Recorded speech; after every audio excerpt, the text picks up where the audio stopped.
and welcome to another episode of Nitro Nights with me, your host, Tom Deacon.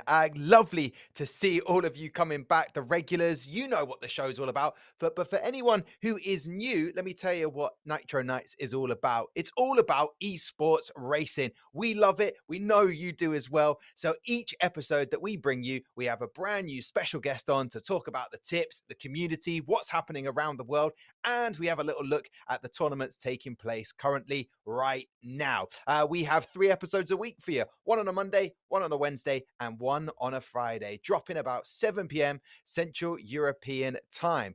So listen, if you haven't done so already, make sure you subscribe. And as you'll probably see just above me, make sure you can get on board and follow us on Twitter at Nitro Nights so you can stay up to date with all the latest. What else do I need to tell you about today? Oh, yes, it's an Easter special. So if you would like a little bit of a giveaway and you'd like to win a Logitech G29 wheel, then this is how you do it. Throughout the episode, there's going to be eggs appearing. All you need to do is count them and then email us very simply at media@freaks4u.de and tell us the number, your name, and obviously your address, because we'd like to send you that Logitech G29 wheel if you are selected as the winner. Right, so there's something for you to get involved in. We've got a special guest coming up in a second, but before that, it's time for the news flash. So let's get right to it. We'll start with R Factor 2 GT Challenge, and I tell you what, it is hotting up. Round 3 is done and dusted. Halfway through the competition, Danielle Canastrasi winning the sprint and Saido Vaya winning the main race at the twisty roller coaster that is Virginia International Racecourse. As you can see, Mikkel Sedlacek currently top in standings. Now, just to let you know, if you didn't know, 5 drivers get demoted to Division 2 and then 5 drivers get promoted to Division 1, and they're all trying to book their place in next season's GT Pro. Right, moving on. FIA World Touring Car Cup pre-season series. And what a scene this is. Scene of the race happening in round 1 in Hungary. Round 1, Suti and Dorniden pass Vinieski. Brilliant overtake. It was a 1 and 2. Here it is. Now Suti has a realistic chance of winning the race. Trying around the outside against Vinieski. Trying to hold on around the outside. What a move! What a move! He has been so patient all race, picking his moments, asking questions at the right time, and it's going to be a Lincoln Co. 1-2 as Dorniden pounces on the opportunity. And look at Heinemann as well, trying to muscle his way through on Wisniewski. It has ended badly. The guys who were 1 and 2 now lie 3 and 4. Yeah, they do. Lying 3 and 4 in that race. Great overtake happening on Race Room, that. And here are the standings. This is, of course, for the FIA World Touring Car Cup pre-season, as you can see, the top 4 there. And then we move on as well. You can see the other top guys in there as well. So, listen, stay up to date with that. It is set to be electric. Right, moving on. And I tell you what, I've never seen anything like it. A rage quit during NASCAR in iRacing. Bubba Wallace had clearly enough, and he ends with peace out. Have a look at this if you haven't seen it. 14 still clear. Coming back inside, full. Ooh, clear.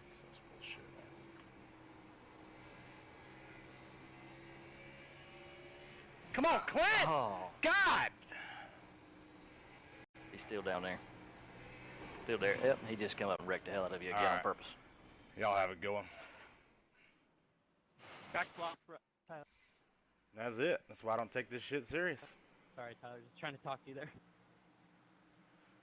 Peace out! Wow. Well, maybe Bubba Wallace should take it seriously because it could be very costly for him in the money debate. That was obviously a race taking part on Bristol Motor Speedway. The wreckage looked to be Clint Boyer's fault. I wonder what he'll say about it. But the sponsors, after Bubba Wallace tweeted about it, said, GTK, to know where you stand. Bye-bye, Bubba. We're interested in drivers, not quitters. So he lost his sponsor. And the official statement said this: we thought this was a blessing in disguise for us, but then you find out that you aren't sponsoring a NASCAR driver. You are sponsoring someone like my 13-year-old son who broke his controller playing some game where he builds houses.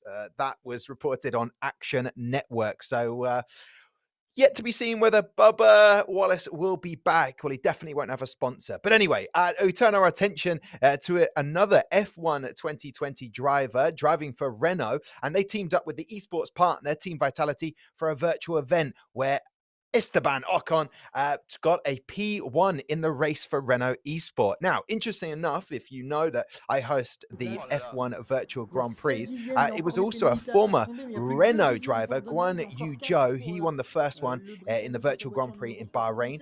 And in the second one, junior driver Christian Lundgaard finished second in the F1 Vietnam Grand Prix that took place actually on Albert Park in Australia. But the question is, will Esteban Ocon, after that win, be joining the F1 virtual races? Well, only time will tell on that one. We will look forward to it. Right then, that's the news flash done. Let's get our guest.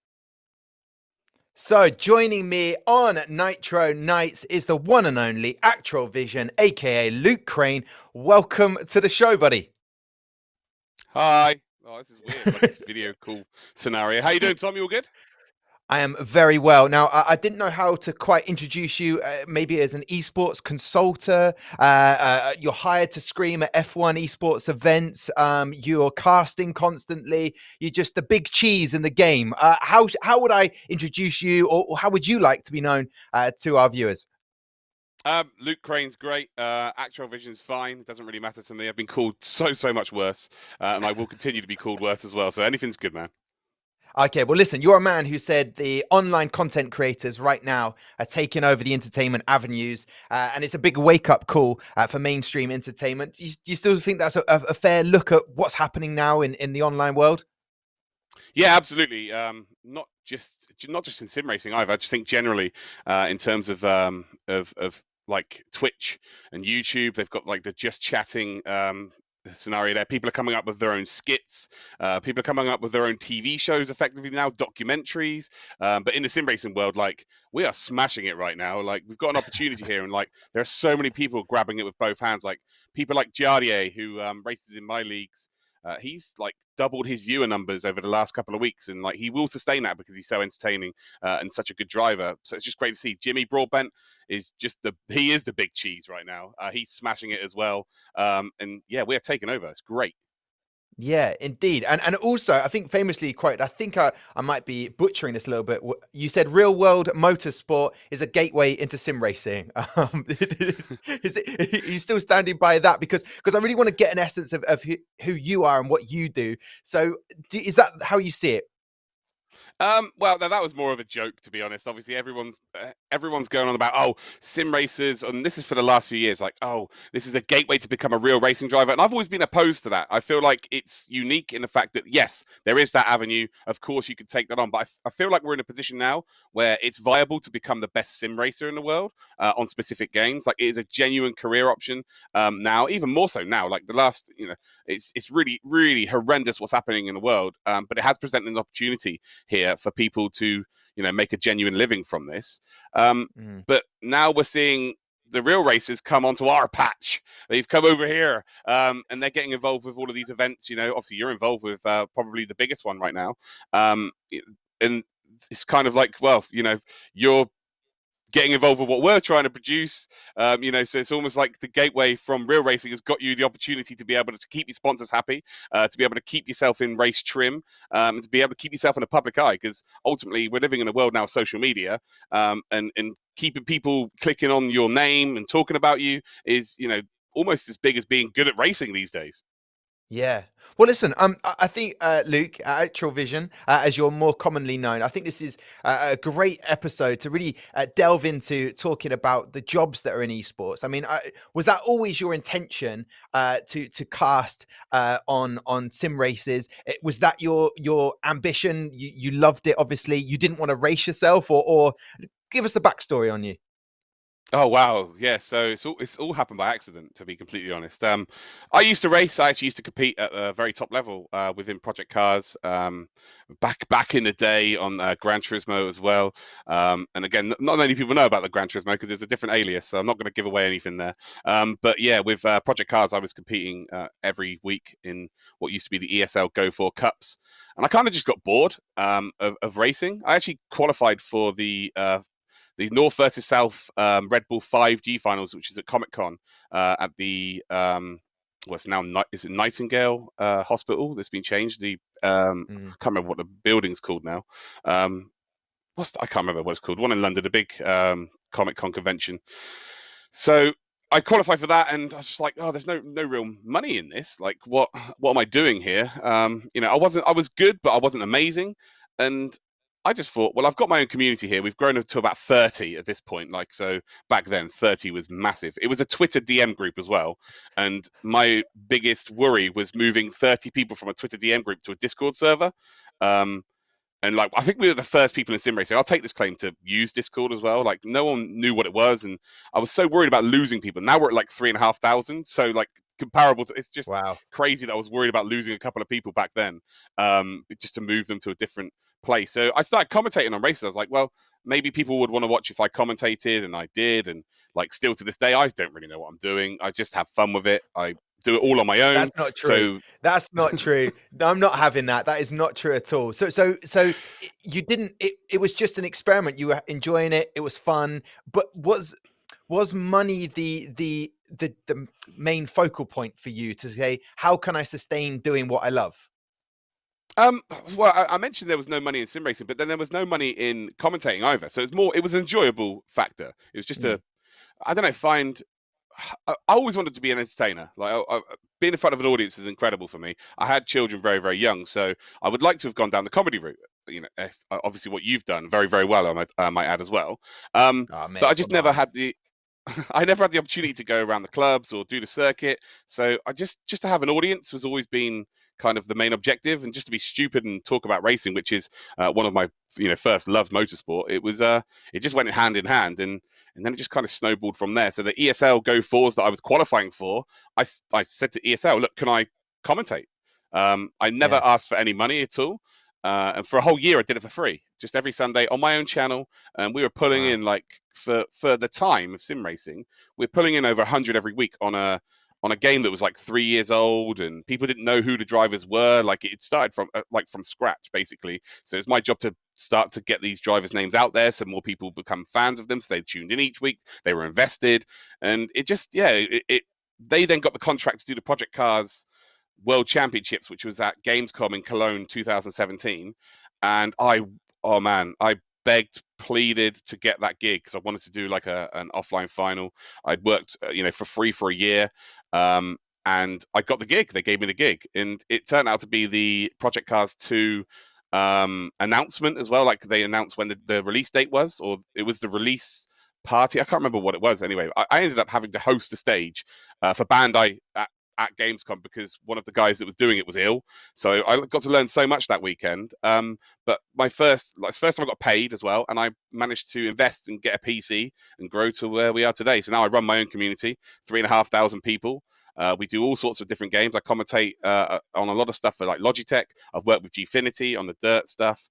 I've worked with so many different companies now, and it is now my job. Like, my job is an esports commentator, consultant to many companies, and like my biggest pride and joy is ACR, my own racing community, which I built from 4 drivers, 4 of us on PlayStation 4 racing on Project Cars, and then I had 2 very, very clever people in I'm going to call them by the aliases, Baffrage and Bubblebutt. Like, those 2 have built a website, they've built the graphics, and it's a whole TV production these days.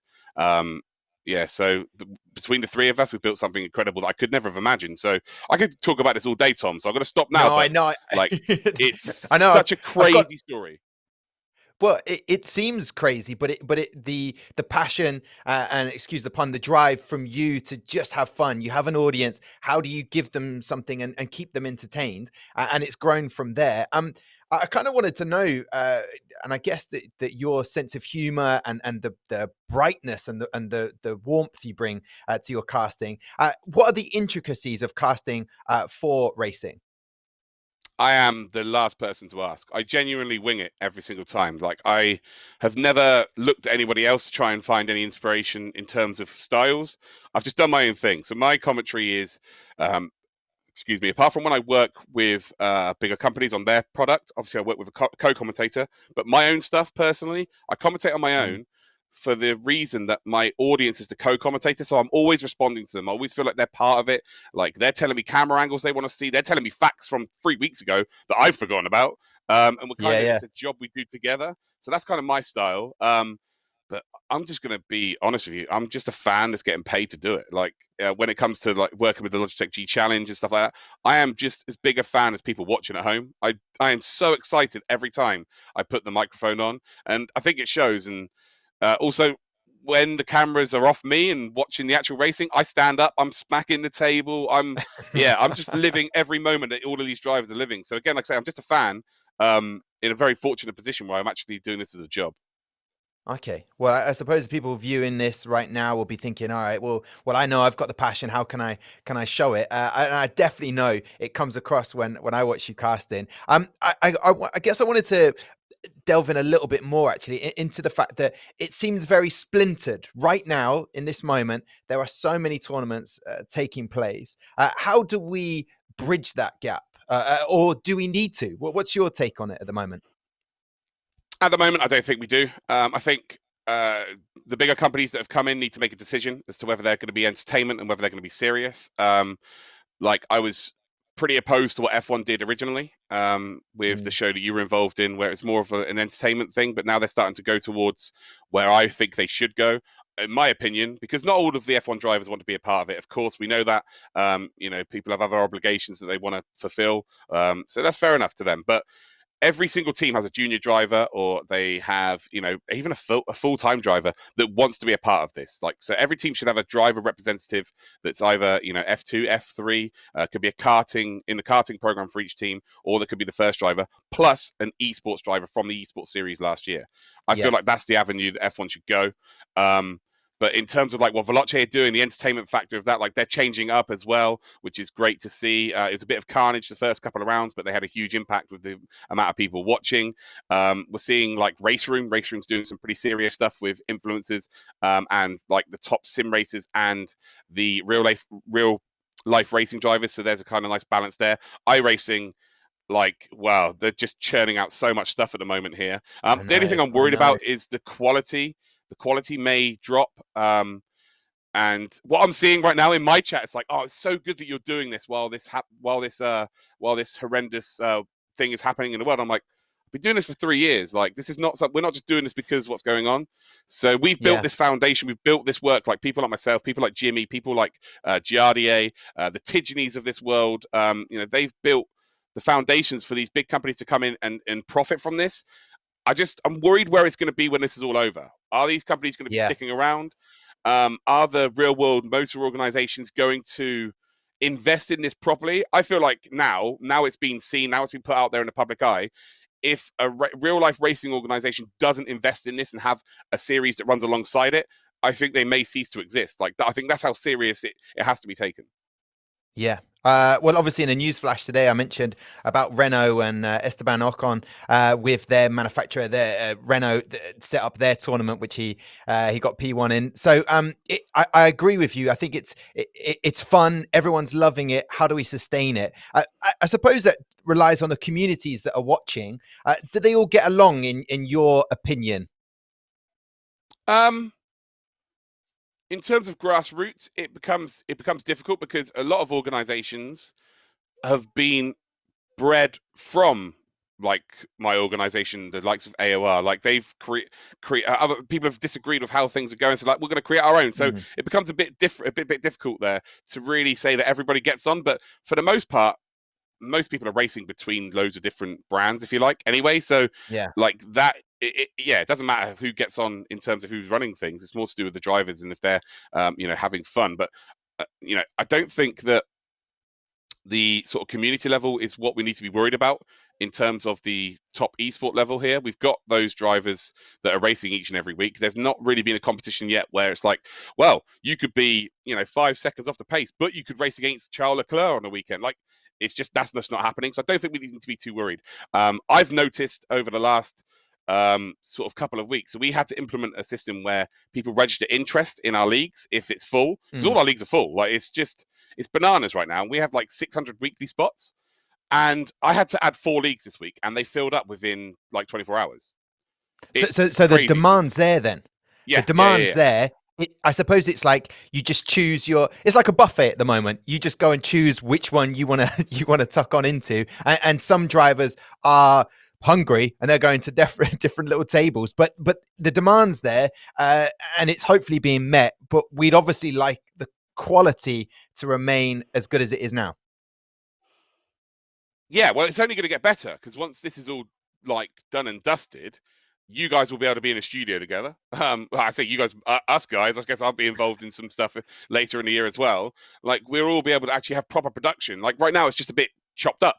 We've seen with Jolien and Jack, like the first one they did with the race, it was like, they're brilliant at what they do, but it was a car crash, like, pardon the pun. It was a horrendous broadcast because they weren't looking at what we were looking at. And it's not their fault. It's no one's fault. It's just that what the situation we're in right now is trying to find the best way of getting the content across. And if people aren't going to be honest about the content, and if they're not going to be able to criticize it, then those sort of companies will not survive anyway. So it's like they have to learn from their mistakes. And, well, thankfully they have. I actually was commentating on the race last week for Jimmy's charity event. We raised 25 grand. Yeah. And that's another big thing I want to put across. We raised £25,000, a sim racing group of people. Like, we are a community, regardless of like ACR, AOR, and all of the other communities that are in around the world. We are all one big community when it comes to things like that. Like, my charity event in December raised just under £3,000 for our ACR World Cup.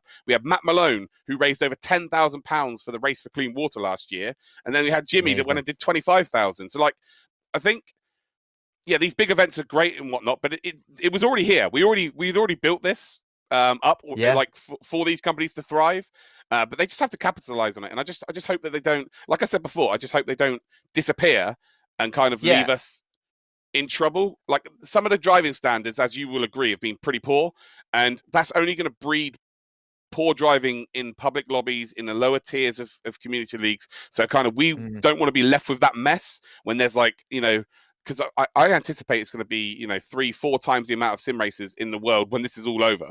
Like, because people have seen their heroes, Lando, they've seen Max, they've seen George Russell, they've seen these drivers, Charles Leclerc.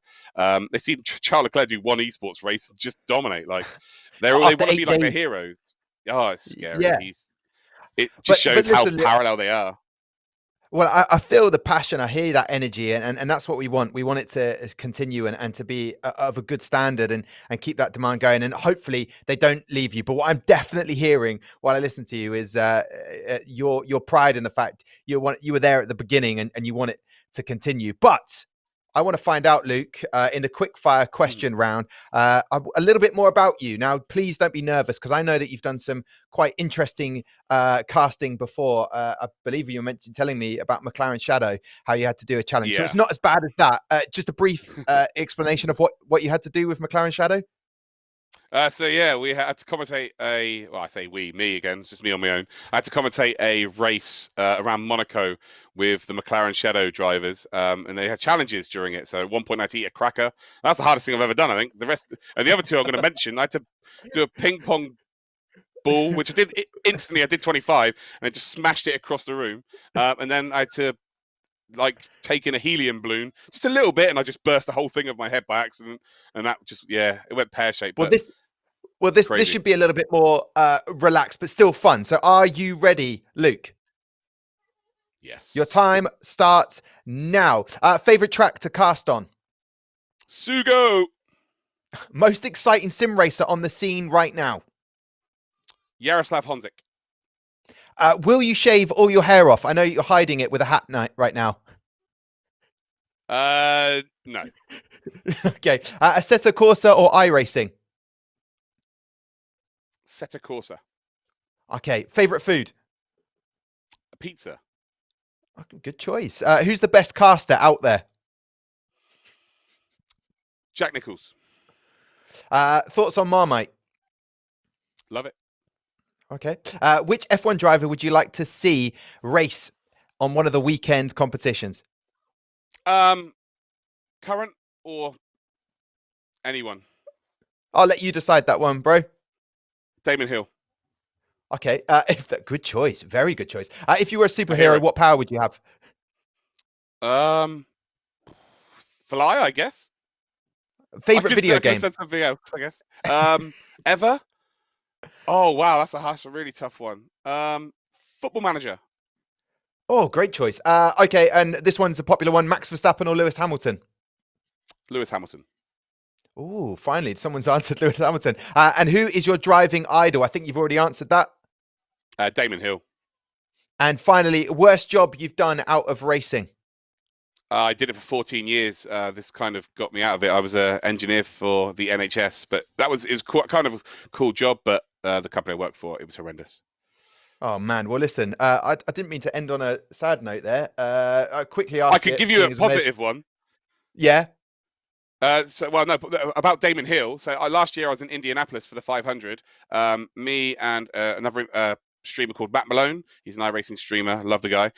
We had to walk back from the track because we stayed a lot longer after the race just to have some drinks. So we got to the restaurant late that night with the Logitech crew, and it turns out Damon Hill was at the table with everybody.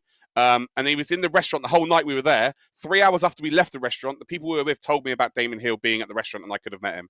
And I did miss my chance. Oh man. Yeah. Well, listen. Is Again, that I a think positive one? I guess it's not. No, I think it's ended sad again. Listen, Luke, great. I just want to final thoughts on this.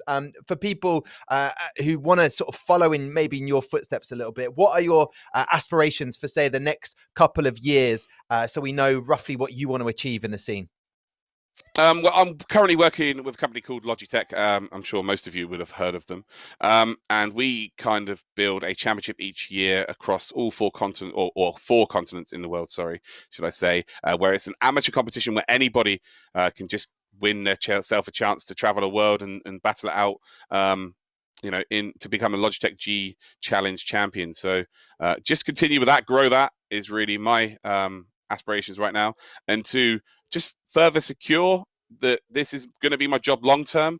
It's always going to be the worry that, in 12 months' time, this could all just disappear, and then I'm going to have get a paper round again. Paper rounds are horrendous. I've got to walk. I've got to do some exercise. But it's just kind of really securing myself within sim racing and just helping it grow. There's nothing better for me personally to see someone racing like one of my super beginners leagues, and then 12 months later, they are one of the top dogs. I just want to continue to see people go through that sort of phase or that progression. Oh, man. Well, listen, Luke, an absolute pleasure chatting to you. Make sure you check out the ICGT league that Luke is commentating, casting on. Make sure you don't miss that out. A pleasure having you on the show today, Luke. Listen, for everyone watching, make sure you subscribe to the channel, and also check us out on Twitter as well to keep up to date with everything. That's at Nitro Nights. In the meantime, make sure you stay safe. And also, just to let you know, there is no episode on Friday or Monday because of good old Easter, but we'll be back next week on Wednesday. Well, I'm going to say goodbye, but I'll let you say goodbye first, Luke. Bye. Listen, we'll see you again next week on Wednesday, guys. Take care.